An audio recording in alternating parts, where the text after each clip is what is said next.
Hi, I'm Kelly McLean, host of the Tao of Comedy podcast on MindPod Network. Following the sudden death of my brother, I found myself in need of a major existential search of the meaning of life and death and everything in between. I turned to some unlikely authorities to help. Comedians. I've had the honor of interviewing some of the best comedians in the world, like Pete Holmes, star of Judd Apatow and HBO's Crashing, Daily Show creator Madeline Smithberg, Bert Kreischer, The Machine, and podcasting guru Duncan Trussell. There is a living force in the universe that is completely in love with you.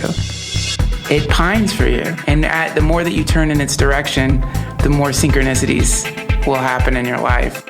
My Nana smoked a pack and a half of Salem a day and dropped dead on her kitchen floor at the age of 80 on her way to bingo. That's kind of what I'm going for. I believe that the world is kind of a mirror. I believe in time travel. I believe in magic. I'm a miracle. I'm a goddamn miracle. I'm a Christmas miracle. The podcast is available on mindpodnetwork.com and Tao Podcast, TAOpodcast.com. The Tao of Comedy, because every comedian is a secret sage. Our true identity is perfection, and we've become lost in a cloud of data that has as one of the side effects of being lost in the cloud of data called the material universe is forgetfulness of our true identity. This is Synchronicity. This is Synchronicity. This is Synchronicity. This is Synchronicity. This is Synchronicity. This is Synchronicity.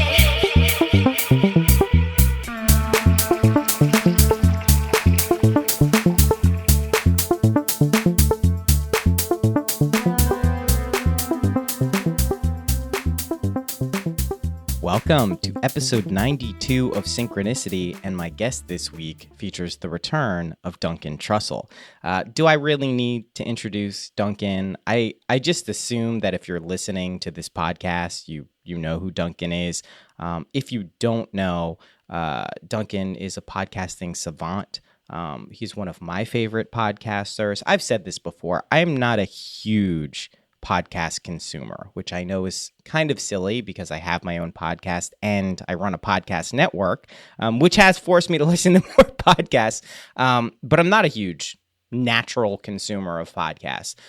Duncan's, however, is one I check out regularly, just because the dude has a way of conversing with people and evoking this very powerful, mysterious force that seems to guide us all, regardless of who he's speaking to. And that's really awesome. And in case you didn't know, Duncan's also the reason that this podcast exists, that MindPod Network exists, and not just from like, oh, he was my inspiration. We were literally on a beach in Maui smoking some weed when he was like, hey, you should start a podcast network. That network now is called Be Here Now Network. MindPod Network is a little bit different, but still, it was the genesis of everything. So for that, I owe him massive credit and maybe a Charlie horse, because it's also been very frustrating. I kid, of course. This conversation is really awesome. You'll hear in the beginning here, I allude to some professional trials and tribulations, and I'm not going to discuss it publicly, but you'll hear me say, I've been going through some stuff. I don't really have any intention of ever discussing kind of what happened. I'm sure some of you have gleaned that there has been some professional and interpersonal consternation over the past few years regarding who I was working with and kind of the whole podcasting thing. And yes, it's an interesting story. And maybe one day I will divulge. But until I figure out a way to make sure that it doesn't add to any dysfunction and it doesn't create any more acrimony or kind of troublesomeness, I'm not going to speak about it, because nothing can come from that. However, in this podcast, Duncan did a masterful job of reminding me of this concept that we are in a love affair with the universe, the world, the mystery, and love affairs are not always sunshine and roses. Yes, they feel great when you're in love. Everything seems magical. It is magical. But there's also, you're vulnerable. You're opening yourself up. You can be hurt. You can be let down. So this is kind of what we're doing with life. I love just getting out of the way and letting Duncan speak as much as possible. Also, on the topic of letting people speak, I got my first 2-star review on iTunes. Do I religiously check the reviews to see what people are saying? Yes. Is that a good thing to do? No. Why is it not a good thing to do? Because when you get a review where the person says, "You talk too much, shut the F up," it doesn't make you feel good. So, I mean, I'm sure you guys have also realized this in the podcast. I do like to talk. It's one of the reasons I have a podcast. Yes, these are interviews some of the time, but most of the time I really do like to consider these conversations. That's what this podcast is. It's a conversation between me and someone I like or I think is doing something cool, preferably both. So it's for the people listening. I know you guys all get this. You're tuning in. But this isn't just me asking the guests questions and letting them talk. Like I'm a part of this too. So for the 2-star reviewer, that's not cool, man. Why you gotta do that? Why can't you couldn't just bump it up to 3? I'm not gonna complain about my reviews in this episode. I'm sorry. I have a few updates. Last week, I was talking about Creative Evolution, the email course, and how I dropped the price from $85 to $20. I lied. That's not true. I dropped it to $25. I had a few people asking about that. So if you see there, if you go to syncpodcast.com/holy shit, you will see that you can sign up and it costs $25. In case you're wondering what I'm talking about, I make music. I write. I create things. It took me a really, really, really, really long time to get to the point where I could finish things that I had started when it comes to creative projects. So I figured out how to do that. And I codified that system. And now it's a course called Creative Evolution, which is launching in fall. So stay tuned for that. But if you want to take the email version of the course, which comes with a downloadable book at the end, you can do that at any point. Again, syncpodcast.com/holy shit. You will see the course. You can sign up. You will get it right away. So that's going on, and I want to clear up the price confusion. Another clarification. Last episode and the episode before, I said that there is going to be a MindPod Network live event in New York City on August 17th.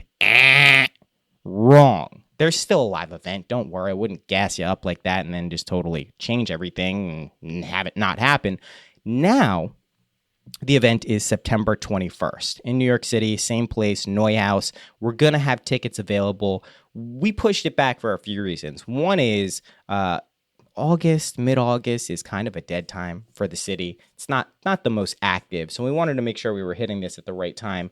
The other reason is this allows us to bring in some other people who are some pretty big heavy hitters, both in the planning and the guest speaker capacity. So that's going to be really, really cool. Also, it's a new moon. I think it's the International Day of Peace. It's lining up nicely. So September 21st, 2017. Stay tuned for details. There will be tickets. It's going to be really cool. I hope to see you there. You'll be happy. And a little aside, I don't want to tease it too much. If Duncan's schedule lines up, he will be at the event too. So yeah, anything else I have to say? I don't know. I love speaking with Duncan. I don't want to give the impression that we're the best of friends and we hang out all the time. We stay in touch routinely. He has tipped me off to some amazing people. Kelly McLean from the Tao of Comedy. Duncan called me up one day and was like, "Hey, I met this chick. She's really cool. She's talking about stuff I think is perfect for MindPod." Boom. Next thing you know, Kelly's on the network. She's incredible. So he's just been such a help through all of this. And whenever I see him, I went to his place in Brooklyn, saw his 2 lovely doggies. Whenever I see him, I just end up feeling a little bit better about life. And it's not like he's doling out like wisdom and, life lessons or anything. It's just he's got a presence about him where you can tell he's been through the muck and is still standing and still has something valuable to share. And those, again, that's like my favorite type of person. I don't want to see a shining, gleaming, everything is perfect, follow me type guru. because I can't relate to that. That's not my life. So having this vulnerability and this authenticity, and I think we even speak about this at one point in the episode, is just a refreshing and helpful beacon for many of us who go through these oscillations of up and down in our lives. And maybe we're just trying to not stop the oscillations, but maybe have the pendulum swing just a little bit more narrow. Maybe not have it go all the way to one extreme and all the way to the other, but such is life. That's the way it works. That's it. I mean, if you don't know who Duncan is, you can check him out at Duncan Trussell Family Hour, his podcast. He's doing a ton of live events at the Bell House in Brooklyn, so check there. Stay tuned. You will see him pop up. I think he's got one coming up with Aubrey Marcus in the not too distant future.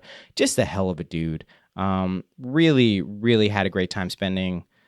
I was going to say had a great time spending time with him, which I don't know if that really works as a sentence, but I'm going with it. So without further ado, no, jeez, what am I just going to get? No. I would be remiss if I didn't keep pointing out the Patreon.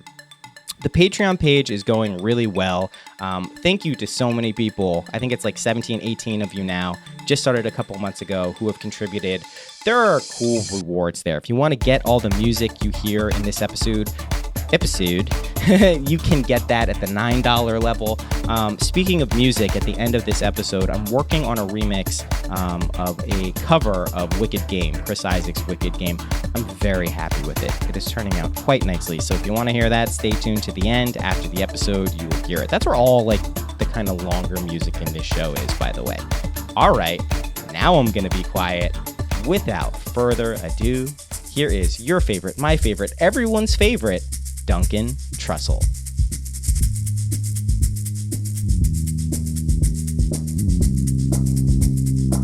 Thank you for doing this, man. A pleasure. Thanks for coming over, man. Good to see you. A lot of time, people ask me now, I get the question, because I've done like 90 something of Synchronicity, my podcast, like, how did you start? And I'm like, because I don't know. I mean, how did you start your podcast? Like, how did that whole thing, it was Lavender Hour, right? Like, what was the decision? Or was it just like, we're going to do this because it's kind of fun? In the very early days of podcasting, my friend Matt Dwyer, and I think it was Matt Bronger, they were doing a podcast, but they're like super cool, ahead of their time. Right. And I remember sitting and thinking, what the fuck is this? This is so fun and weird. I don't understand it at all. This is years ago, way before, when it was the idea of even figuring out how to download a podcast and play it was not as easy as it is now. There was no app for it. There was nothing. You had to figure it out on your own. Yeah. So it was kind of an underground art form. And then I was dating Natasha Leggero at the time. I told her about it. Maybe she had done a podcast. I think we ended up doing 2 different podcasts and realizing we should do one. This is fun. Yeah. We'll just do it for no reason. Right. Or do it once a month. Let's sit down and just talk. We'll invite people over. We'll just talk with them and see what happens. That was the beginning of it. Right. That's how it started. And then this out of the blue, this guy who runs a comedy club in Atlanta called The Laughing Skull, Marshall Childs, called me up and was like, here's what's going to happen, Duncan. Cars are going to become equipped to play podcasts within the next couple of years. And if you take it seriously and really start putting out podcasts right now, then you're going to be part of a wave of podcasts. Right. It was the most amazing business advice of all time. It was like a time traveler coming into the past and being like, invest in Apple, back in the 80s or something. Yeah. It was amazing. I'm very grateful to him for that. And because it was a very big, I could feel it. I'm like, oh yeah, he's right. I love doing this. We should do it more frequently. And then that's how it started. Right. And so you started it kind of with this idea of let's just do this because it's fun. We're having conversations. That's right. It's going to be there. That was the genesis of it. And then it became potentially a practical tool for your life, revenue, your career. It was something that kind of fused together, which mimics kind of my situation. Because the whole reason I have a podcast I share a lot of people all over the world credit you for the inspiration, but we were literally at the Ram Dass retreat. And this is when the idea for MindPod Network was planted. And you're like, you guys should have a podcast network. I'm like, who the fuck is going to do that? Yeah. You're like, just do it. It's a really good idea. And I'm like, you know what? It is a good idea. And then through that, through a string of events, I was like, okay, I think I could have a podcast. And I think that would be pretty cool. And the reason I bring that up is, probably as well as anyone, how the act of having a podcast and just having these conversations with people on a weekly and a regular basis really changes reality in a crazy way. And it sounds like kind of like trite to some people or like cliche, but it really does just alter the shape of reality in a very poignant way, especially if it's a type of podcast like this, where you're just having a conversation with someone and the dynamic energy that comes out of it. That's like, what have you noticed throughout the years of doing this? Because you've had different podcasts. You've also had different periods of your life. You've gone through complete oscillations. What have you noticed has kind of been the interplay between having a podcast and speaking to people and your life out there? Well, it broadens your social circle by creating a formal place where you're going to have conversations with people that normally you would never interact with. Right. You end up getting to be in the presence of a lot of different people, many different types of people. And inevitably, from intermingling with people, you're affected by it. Right. And so you will inevitably transform. When you hang out with anyone, you'll transform. When you watch anything, you'll transform. Everything is transformative because we're in a constant state of transformation. And so I guess by injecting the presence of some pretty smart humans into your life in this formalized way, it'll gives you a lot of tools and shows you a lot of lifestyles that you can incorporate or not incorporate into your own. And so it helps. It's like reading or anything else. The formal conversations are so important. Right. With anyone. Right. It doesn't have to be Jack Kornfield or Ram Dass. Right. Anyone. Everyone's got this song that they like to sing, and listening to people sing this song of their life, and it's very poignant, and it can change you. But change is an overused word anyway. And the culture of changing your fucking life is weird anyway. So this is where this podcast is at this point. So like 4 or 5 weeks ago, I forget how many episodes ago, me, I don't think you've been in my presence where I'm not like abundantly optimistic and relatively positive about almost everything. Yes. But about 2 months ago, a month ago, I was just like, I'm fucking burnt. Like, I'm just like, I've tried so many different things. I've never spoken about it publicly, but the professional tumultuations with MindPod Network and some of these things. And I hit like a very low point. Yeah. And like everyone, I think not everyone, and if you haven't, you will get there at some point. You hit this point where it's just like, this is like, everything isn't working. Yeah. Like everything is against me. This is it. And I'm really lucky and grateful that I have like an amazing support system, not only like my immediately family and friends, but, listeners of the podcast. When I hit that point, the feedback was overwhelming and I was like, oh, this is really great. But it got me to the point where I started kind of questioning everything, right? The true dark night of the soul. Not that things are difficult, but like, do I really even believe this? And we've spoken about this, I think, on the last podcast, and this is why I bring it up. So I have never doubted from the time that I made the connection that Neem Karoli Baba was my guru, or someone who at least was there who I'm connected to in some type of way. Never doubted that, ever. Even through times where I kind of conveniently wish I could have been like, fuck that shit. Like, are you kidding me? Like, totally not worth it. But it was getting to the point where it felt like even knowing that, it wasn't enough to kind of buoy me with this kind of knowingness that there's this positive, loving energy in the universe. So like, I know you mentioned on your podcast you had been depressed recently and you've gone through this shit publicly on your podcast before. Like, what do you think? First of all, is there a practical function for that? Or is it just like a malfunction? What's your take on that? it's like there's this continuum that is the human mind. Right. And the human thought process and the phases of awareness that you go through each day and each month and each year. And sometimes your mind shuts down and you don't get any kind of nectar or BAV or whatever the hippies call it. Right. And so you feel numb and like pointless, and you have these conversations and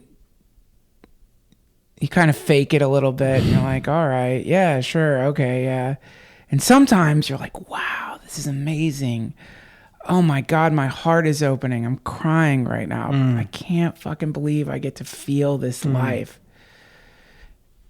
And so you get these two extremes, and then you become addicted to wanting to get these bumps of weeping as you're randomly weeping as you're driving your car. Right. Because you feel the grace of God in your life. Right. Which is a bump. You know, you want to get a bump.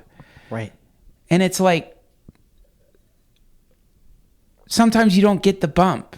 And if you associate a lack of intoxication regarding your attempt to bring positivity into the world with failure or with fraudulence or with hypocrisy, then you're losing track of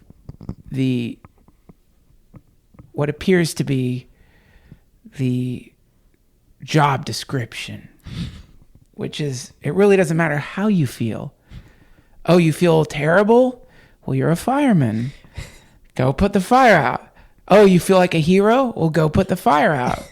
You know, that's it. Right. So the feeling thing and sometimes I'm like, I don't fucking know. Right. At all. Right. Could be all random, could be a grasping at straws and trying to assemble some pattern in the midst of ultimate chaos to fulfill a desperate need for a sense of purpose and an ultimately meaningless life. Right.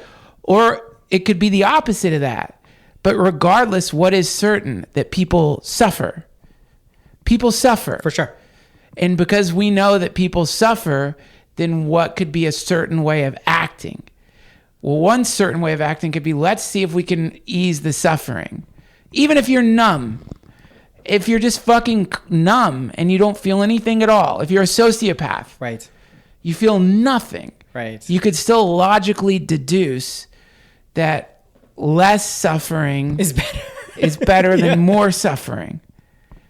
I think it is. Is it? Well, so that's like the weird question. We live in this universe that is suffering, right? And this is the whole Buddhist. And that doesn't mean that it's like some mopey, horrible place necessarily, but it's all around us, whether it's in our personal lives or like starving kids in Africa. It's everywhere, right?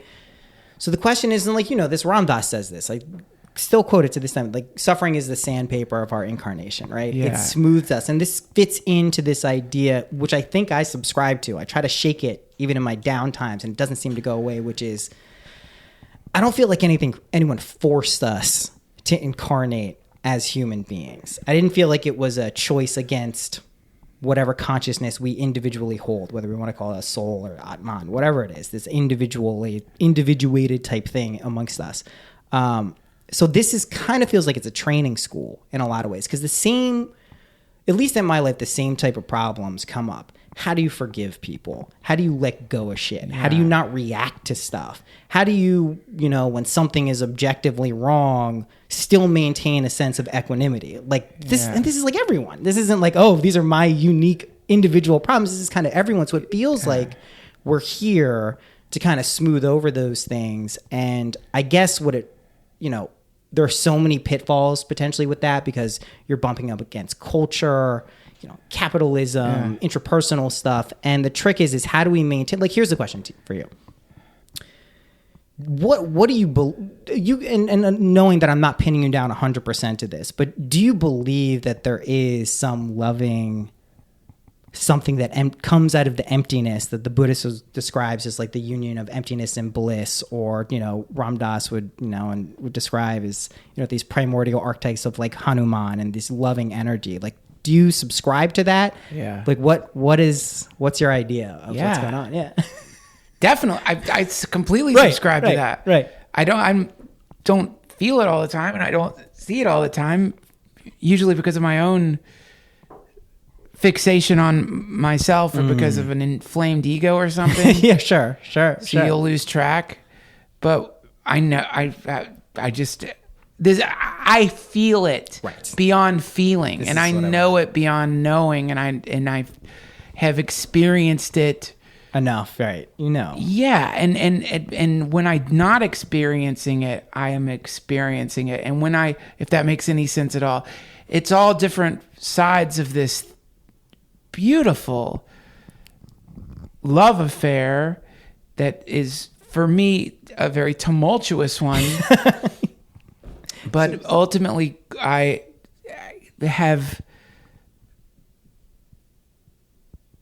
can't look at my life and think anything other than that I'm so fucking lucky, and there feels like there's this grace there that I don't deserve at all, and that I like that feeling. That's what a gift is.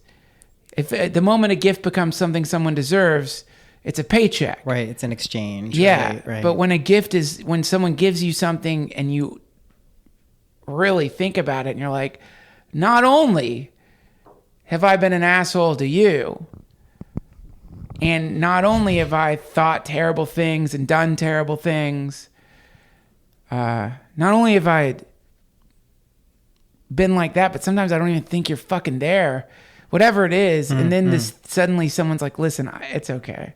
I mean, I really mean it's okay. Right. Here you go.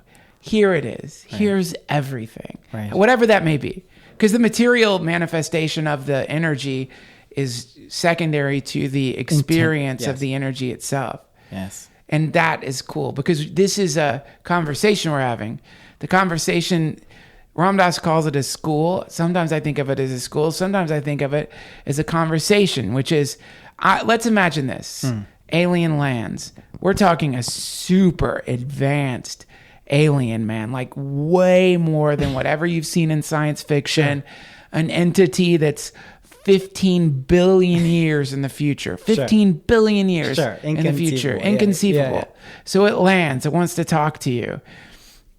And it loves you because as part of its whatever it is, it just fucking loves sentience, and it loves you. So it wants to come and have a conversation with you, right? How does it have a conversation? Well, it builds a universe. First of all, it creates the grammar of a universe, and then it puts you in the universe. And then in that universe, it appears as everything around you and begins to talk to you and has this conversation. Because it's like, if you could pick, this is in the Bhagavad Gita, Krishna reveals his universal form. Incredible series of passages as Arjuna's describing this incredible form. Everyone's, I see the world being devoured by you, and people, holy men from all the ages, bowing down and saying, oh, peace, peace, peace, peace. And then at the end of this, he says, can you please return to your regular four-armed form, which is super funny. Right. But in the same way, it's like, if you could choose how you wanted this being to talk to you and in a way that wasn't going to freak your shit out, how would you choose? Right. And this is why when I'm petting my dogs and I realize, oh, God, this is God. My dogs are God. Right. And God is so merciful that God has taken the form of these animals that are completely dependent on me and completely love me. And this is a starter point for communicating with the divine. Right. And then from that, you can kind of work your way up. Theoretically, in some other more advanced state, maybe you could begin to digest all the different archetypical forms that Krishna takes. But for people like me, it's easier to be like, it's my dog. Right. My dog loves me unconditionally. I love my dog unconditionally. And that's the beginning of the relationship that expands into everything. And when you run into super advanced beings, you realize they think of everyone as in the same way we think of our dogs. Right. Not in a condescending way. No, not of like, course not. But like in that same sense of like, I love you. Right. I don't care. Right. And that's pretty amazing. Like when you see the classic rescue dog scene where someone who's really good with dogs, I've seen this beautiful thing on the internet. This beaten, abused dog is in the corner growling at everyone, snapping, biting. Right. And someone sits in there who knows how to deal with dogs and is emanating love, and the dog's like, I can't. It's all habituation. It's growling. It's making these weird noises. And then gradually, the person gets closer. And then the dog just jumps in the person's arm, and it's like he's petting the dog, and the dog's trembling. And that is what it's like when you run into a fucking asshole. Exactly. I was going to say, that's it. Like, we become the dogs to our habituation. Like, I'm realizing this more and more, and I haven't, we were talking about it a little before, the statute of limitations on my last big psychedelic dose is long expired. So I haven't been launched into that reality in quite some time. And that's a nice way to kind of remind you of what you're talking about, that there is this interconnectedness of everything. So when you say your dog is God, of course, so is everything in the room. So are you. Like, that's really the message behind it. I've been trying to figure out how to unplug, or if it's possible, to kind of decode, first identify. This is why I think meditation is so important. You have to first be able to be aware that this shit is even happening in the first place before you can even begin to like relate to it in any way or any healthy way. But trying to like uncover the individual and collective kind of archetypes or mythologies that are really running everything. Like, I personally just... I know and believe that what we experience consciously and egoically is just such a small little fucking sliver of literally everything around us. Like, just in the room, our eyes are picking up all this visual data, but we have to tune in to maintain a conversation. So we know that extends far out. So trying to get to the bottom of what these stories are. And as I've been doing that, just really over the past like couple of months, not that much longer, I just see the same shit. It's patterns. It's like, oh, I act this way because that happened a really long time ago, and it became an effective strategy for people listening to me, even if it was me being crazy. So I'm realizing not only is that going on for me, it's going on for everyone too. Right. So it's kind of like, how do we bring that compassionate wisdom, that clear seeing that you're describing, like that person who knows how to talk to dogs and like is cradling the dog, like that's an innate ability that they're communicating, not through language or something else. It can come through that, but it's there. How do we bring that type of awareness to these like sticky patterns and systems we've built up? And like, I'm still, I guess, trying to figure out a really effective way to do that doesn't keep me in a state of like everything is fucking great, because that's unrealistic, but how to not get like thrown so much when the waves and the waters get, rocky.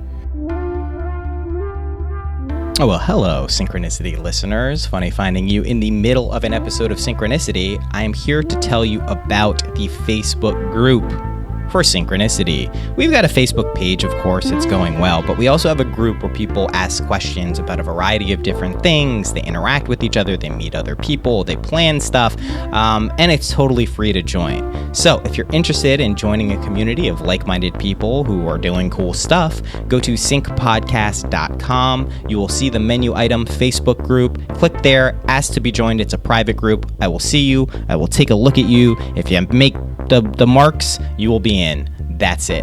That's it. I'm gonna get out of the way and back to the episode. Here's Duncan Trussell being fucking awesome. They call it cultivation, right? Yeah. So that's what it is. It's you have to cultivate something, or you have to pray. A lot of people just forget to pray. I've just been doing it recently. It works. Yeah. And thank you is a great prayer too. Yeah. It's a really good one. Yeah. Yeah. And the, what is, okay, so there's that great movie Memento. Yeah. So the guy puts all this shit all over the wall to remind him of who he is. So, because I think our true identity is perfection, and we've become lost in a cloud of data that has as one of the side effects of being lost in the cloud of data, called the material universe, is forgetfulness of our true identity. Right. So, like in Memento, it's good to have shit around that reminds you of who you are, and because you'll forget. And even, I have stuff around that reminds me, but even then I forget. And so, but that's it. It helps to have things around to help you remember that where the paycheck is coming from. Because if you get too caught up in the paycheck and you start thinking the paycheck is coming from the world, then you'll go crazy, because that's not where it's coming from. And by paycheck, I mean whatever it may be, the release of neurotransmitters from your synaptic vesicles that make you happy, or material success, or success in love, or success in whatever. You start getting confused because you think that the fountain is somewhere that it isn't. You start thinking that the fountain is somewhere else. And then that's where you're like, you're done. You're lost. You're done. Because now you begin to worship false gods, as it's called. Everything's God, but you begin to go to like places like you're like licking drops of water off the wall of a cave right next to a pool of the clearest, sweetest water that never runs out. Right. So to remember this relationship is very important, and coming up with some technique of remembrance is a really good thing. So that, and even when you don't remember, even if you look and you see the picture of whatever it is that reminds you, Krishna, Neem Karoli Baba, and you look at it and you think, no, that was just a dream I had when I was fucking stoned. Even in that place, you pray. And you could say, I am so lost right now that I don't even think you're in the room anymore. Yes. I don't even believe in you. I don't even believe in you. Please, please, please help me remember. Please, please. Right. Please, I'm lost. And then it'll come. That's what happened, basically. And I did even the worst thing. It wasn't even that I don't think you're here. I was like, why are you fucking me over? Like, what the fuck? Like, what did I do? Did I fuck up? Did I do some like thing that this is? Yeah. And then I think as soon as I started saying that over and over again in my head, I'm like, that's fucking ridiculous. That doesn't actually make sense. And then I basically did the thing that I think is really hard for a lot of us to do, which is just, I just surrendered. Just like, fuck it. Like, I'm not gonna pretend that I'm steering this ship anymore. And whatever happens, like I know what my intention and aspirations are. Like I at least know those. I've been lucky enough and blessed enough to figure out, like, I do want to help, and I am not trying to bring more suffering into the world through my actions.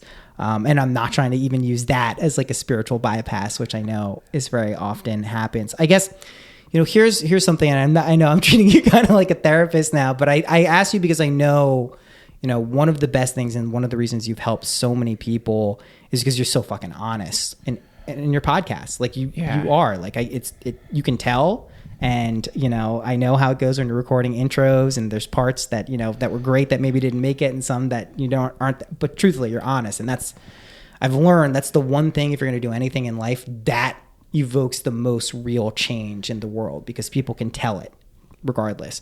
But yeah, I mean, like, what happens if this has happened to you? Like, if you're in a relationship, right? You're in a relationship and there's a song that's your song between you and whoever you're with, right?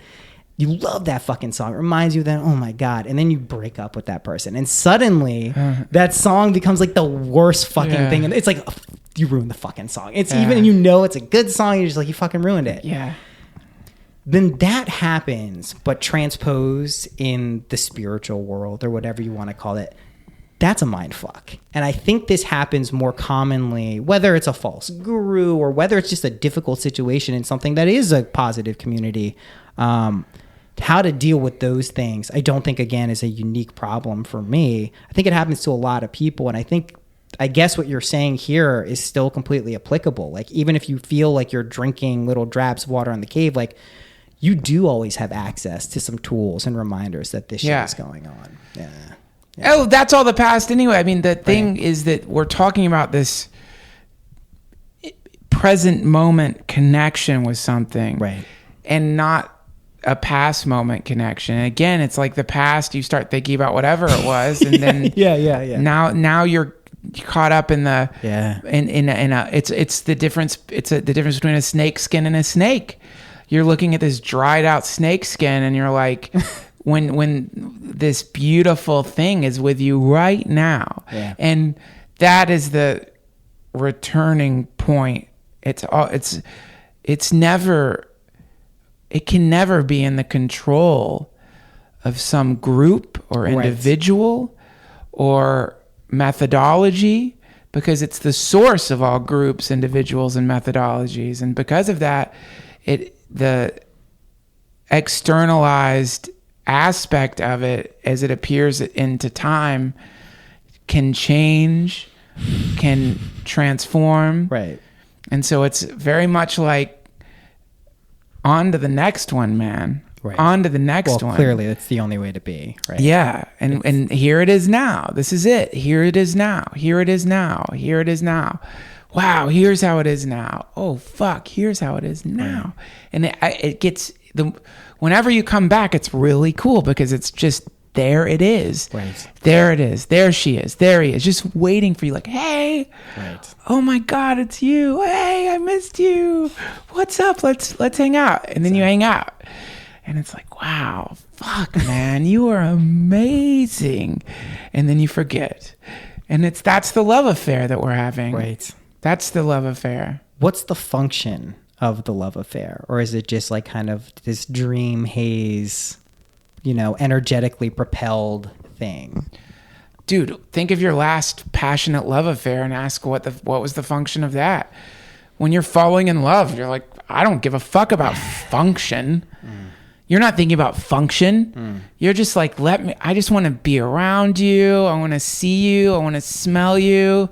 I want to feel you. I want to talk to you. I want to be with you. Right. You're not really thinking about function. No, of course not. In retrospect, you can look at it and be like, what the fuck was I thinking? What was that? But that's the human version of it. And again, like, the manifestation of the divine comes into your life as your lover, as your child, as your art, as your epiphany. It comes in all these different ways. And what is I don't know. This thing is wild, man. I don't know. That's a really good fucking answer. I mean, you're a true bhakti. You really, it seems like that's the whole premise, is that really love is the genesis of this, and that this is some big love affair, and that is what's going on. And I don't even think, in everything that I've read or experienced, even in specifically the Neem Karoli Baba stuff, that there was a function like you're describing. It wasn't like, this is because of this. It's just like, grace, guru, remember, serve. People might tell you a function, though. I don't know. Some advanced, like, people who study this stuff, they say it's to return back to the ultimate relationship or whatever. But I don't know. Like, it's going to, we're talking about the craziest premise, man. But it does follow the same pattern of all love affairs. Every single time that I've fallen in love, the phases of it go from, I have never seen this person. I've seen the person. I am sitting sometime after seeing the person, and the person pops into my head. And I think about it, the person, for a second. I'm like, oh, whatever. And then, like, suddenly the person pops into my head again. And I think, whoa, I thought about that person again. I guess I'm thinking about that person now. And then I think, I'd like to see that person again. Right. And then you go and hang out with the person, and the person's amazing. Right. And you think, oh, there's no way that this person likes me in the way that I like this person. Too good for me. Right. I don't deserve this person. Right. And then the person calls you, and you're like, wait, what? Oh shit, they're reaching out to me. Maybe they do like me. There's no way. And then that's the identical pattern, only in this case we're talking about the source of every single thing that is. And the identical kind of pattern is happening not over the course of a month, but over the course of infinite lifetimes. Right. You'll spend an entire lifetime waiting for the text and it won't come. Right. Maybe 20 lifetimes with no text coming. You'll spend eons in a complete haze of non-remembrance because of perhaps your incarnation isn't the sort of incarnation that could even grasp it. So when we have a human incarnation, and then you're getting the thing and it's happening just a little bit. And so in other words, that moment where you're walking down the street and you see a flower and you think about God, whatever that may be for you, that's the love affair. And then the moment when something happens, a synchronicity, an unprecedented synchronicity, falling in love with your wife, having a child. That's God going, hey, of course. I love you so much. And you think, no, there's no fucking way the source of all matter. There's no way the source of intelligence. No way. I don't deserve it. And then this is why I love the stories of how Krishna appears, because it's like, oh, I'll appear as your baby so that you can experience that level of power. I'll appear as your lover so that you can experience what it's like to have sex with me, to be intimate with me. I'll appear as your death. I'll appear as your birth. I'll be all of these things for you. It's nuts, man. And it's wild because just like any great romance, there is no such thing as a domesticated romance. There's no romantic movie, no romantic book where there's safety involved, where it works out, where one person doesn't in some way temporarily hurt the other. And this love affair with the infinite is so fucking powerful that it kills us over and over and over and over again. That's how crazy this romance is. This thing kills us, man, while simultaneously allowing us to exist forever. This thing is a really, really, really, really, well, it's a source of love. So it's going to be the ultimate lover.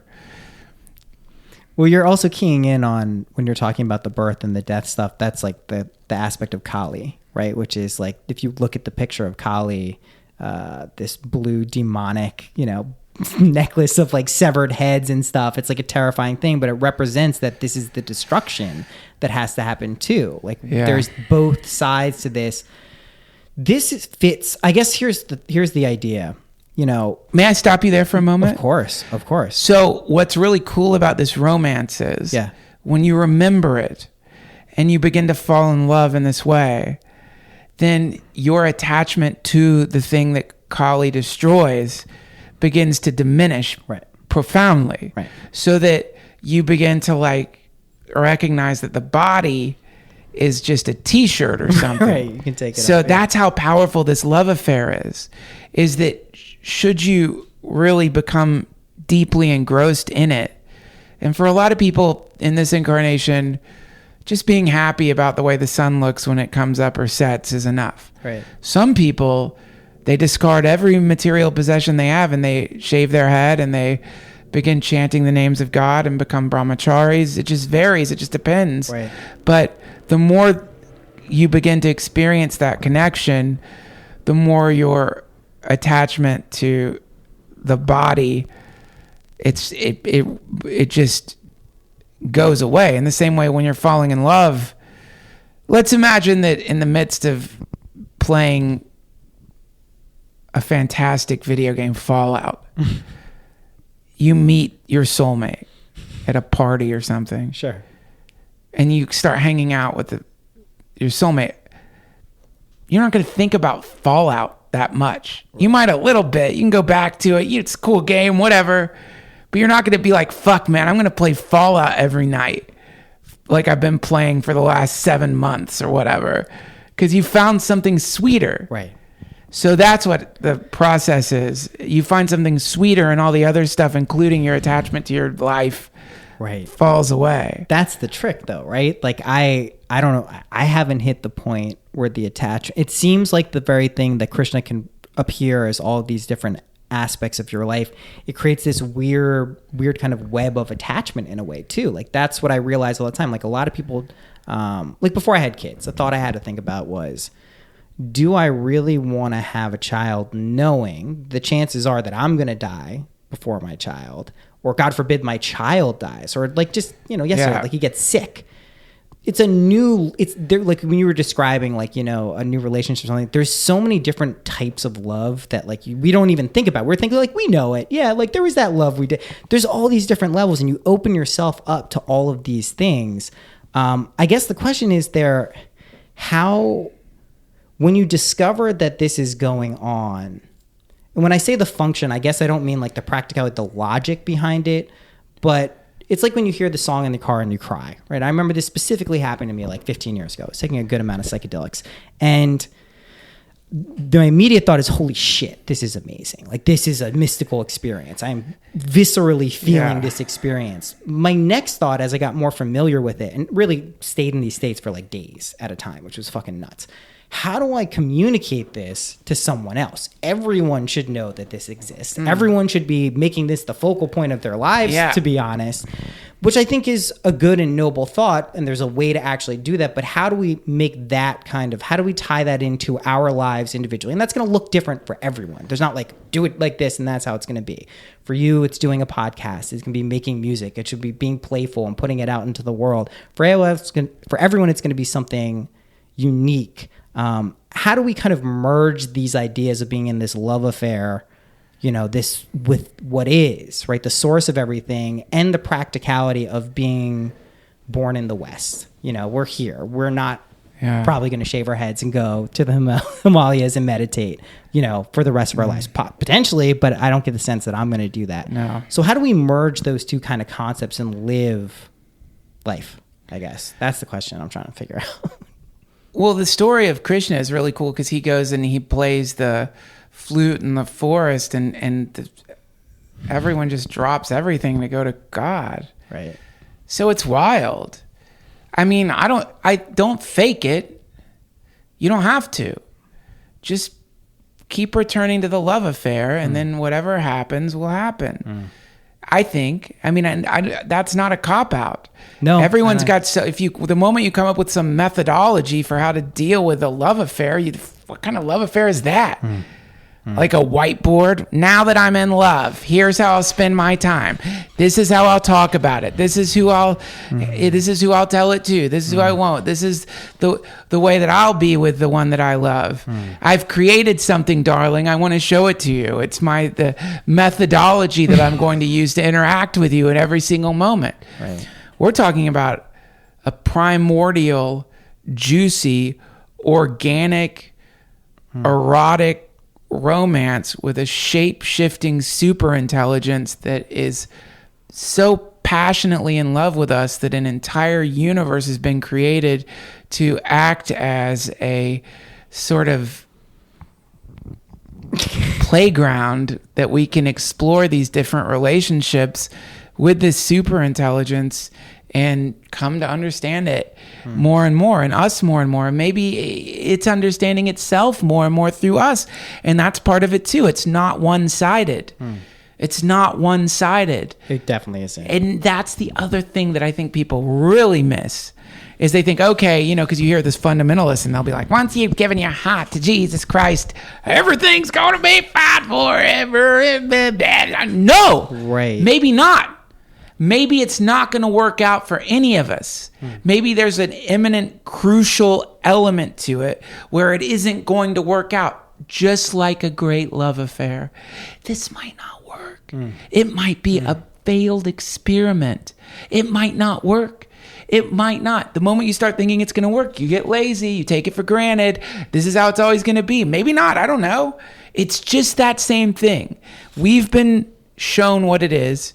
You know what it is. If you've loved anything at all, you're familiar. You know what it is. You can take that tiny little, whatever it is, you can take a substance and you can just watch fucking Forensic Files. These freaks, they find a fucking pebble in someone's shoe, and from analyzing that pebble microscopically, they can extrapolate so many things from the study of that pebble. In the same way, how much more if you've had any amount of love at all in your life? From that, you can look as above, so below. Because I know what my mother's love for me is or was. Because I know what my love for my dog is. Because I know what my love for beer is. My love, wherever there's real love, that's all you need. There's your map. You can begin to look at that and unfold it and understand it, and it's alive. It's a map that talks back. And that's will direct you, and you'll figure it out from there. Right. Even if it's like a motherfucker, and even if it does beat you, like you're saying, a love affair. I like that analogy a lot, because when I think we hear the word love sometimes, we only get the positive, cheerful, the great feeling. But when you really think about it, when you really are falling in love with someone, you're really opening up yourself to such a degree that the vulnerability there, that's why it feels so good, because you're dropping whatever persona or egoic stuff is going on and saying, no, I love you this much, whatever that word means to each person. And there is that other side of it where this shit can knock you over the head. And that I think is fundamentally important. And there's this song by Sebado, Lou Barlow, called Healthy Sick. You ever heard that? No. But one of the lines is, it's a healthy kind of sick, a slow sort of quick. I'm very sad. I don't feel bad at all. It's a feeling without a name. Slow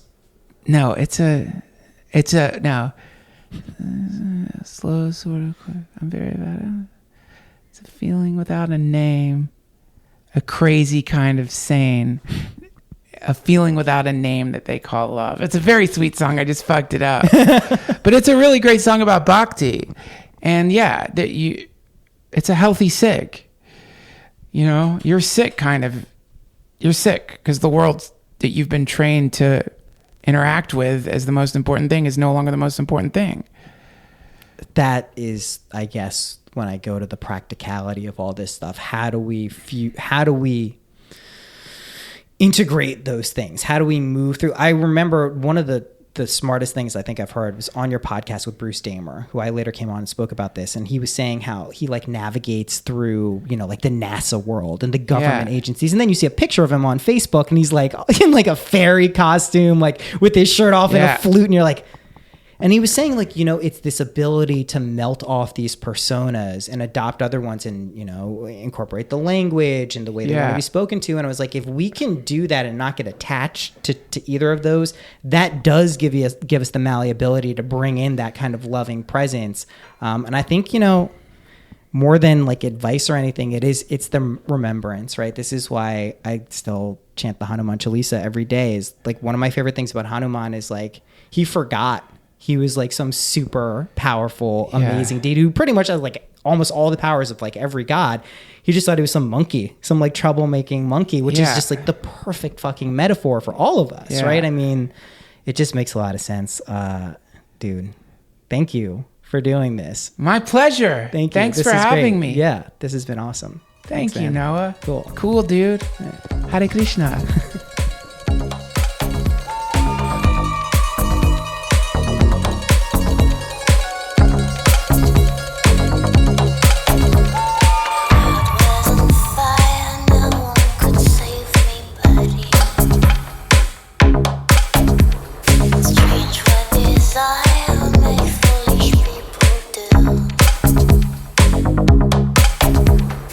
I never dreamed that I met somebody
Oh man, I really like that cover of Wicked Game, which is why I kind of reworked it a little bit. You can hear the original on Spotify. Emily Simon, she's French, so I could be saying that name wrong. A really great cover. Excuse me, I just hiccuped in my outro. Duncan, I don't have to say anything else about him. Just a hell of a dude. I've said that, I know, a lot, but really an inspiration in a lot of ways to many people, including myself. If you want to stay in touch with him, like I said, or tune in to what he's doing, Duncan Trussell Family Hour, one of the best podcasts out there. Again, he's doing live events at the Bell House. He's a creative tour de force. You can catch him Twitch live streaming, his Hearthstone playing. We spoke a little bit about Hearthstone. Do people know what Hearthstone is? It is a online card game developed by Blizzard, and oh my God, it'll suck you into a vortex. They changed the whole system like 6 months ago, and I haven't gotten back into it, but Duncan is on there strong. Really, just tune into what the man is doing. A shining beacon of light for so many of us. And that's it. And with that, I will see you next week. Oh, wait. Almost forgot about this. Patrick Nemchek, producer level credit. Thank you for helping get this episode out. And with that, I will see you next week.